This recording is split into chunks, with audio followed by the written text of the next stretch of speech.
ഹിമാലയത്തിന്റെ താഴ്വരയിൽ ഘടോൽകചന്റെയും അഹിലാവതിയുടെയും മകനായി ബർബരീകൻ എന്നൊരു വീരയോദ്ധാവ് വളർന്നു. അവൻ പാണ്ഡവനായ ഭീമന്റെ കൊച്ചുമകനായിരുന്നു. അവന്റെ ശക്തിയെയും ധൈര്യത്തെയും കുറിച്ച് നാടാകെ കേട്ടിരുന്നു. കഠിനമായ തപസ്സിലൂടെ അവൻ ശിവനെ പ്രസാദിപ്പിച്ചു. ലോകത്തിലെ ഏറ്റവും ശക്തമായ 3 അമ്പുകൾ സ്വന്തമാക്കി. ഒരൊറ്റ അമ്പ് കൊണ്ട് ഒരു സൈന്യത്തെ മുഴുവൻ നശിപ്പിക്കാൻ അവന് കഴിയുമായിരുന്നു.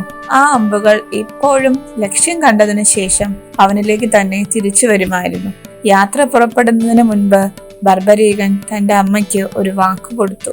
യുദ്ധത്തിൽ ഏതു പക്ഷമാണോ ദുർബലവും തോൽക്കാൻ പോകുന്നതും ഞാൻ അവർക്ക് വേണ്ടി പോരാടും.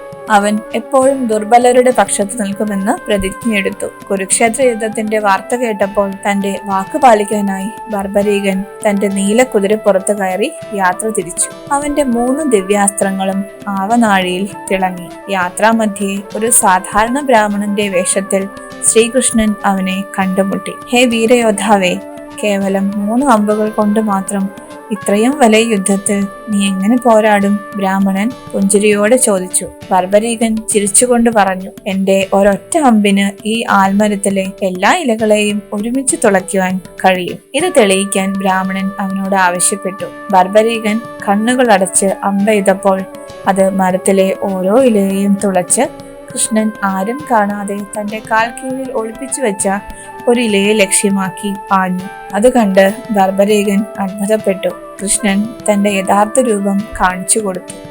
ബർബരീക, നിന്റെ ശക്തി അപാരമാണ്. എന്നാൽ നിന്റെ വാക്ക് കാരണം നീ ആദ്യം തോൽക്കുന്ന പക്ഷത്തും പിന്നെ ജയിക്കുന്ന പക്ഷത്തും ചേരേണ്ടി വരും. അവസാനം യുദ്ധകളത്തിൽ നീ മാത്രം അവശേഷിക്കും. അത് ധർമ്മമാവില്ല.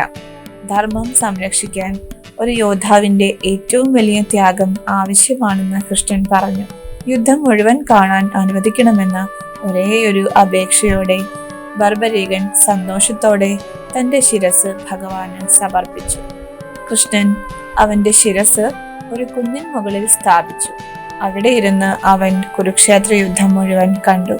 ബർബരീകന്റെ ത്യാഗം ലോകത്തെ ഒരു വലിയ പാഠം പഠിപ്പിച്ചു. ഏറ്റവും വലിയ ശക്തി എന്നത് സ്വന്തം കഴിവുകൾ പ്രകടിപ്പിക്കുന്നതിലല്ല, മറിച്ച് എപ്പോൾ, എവിടെ, എങ്ങനെ അത് ഉപയോഗിക്കരുത് എന്ന് തിരിച്ചറിഞ്ഞ് ധർമ്മത്തിനായി ത്യജിക്കുന്നതിലാണ്.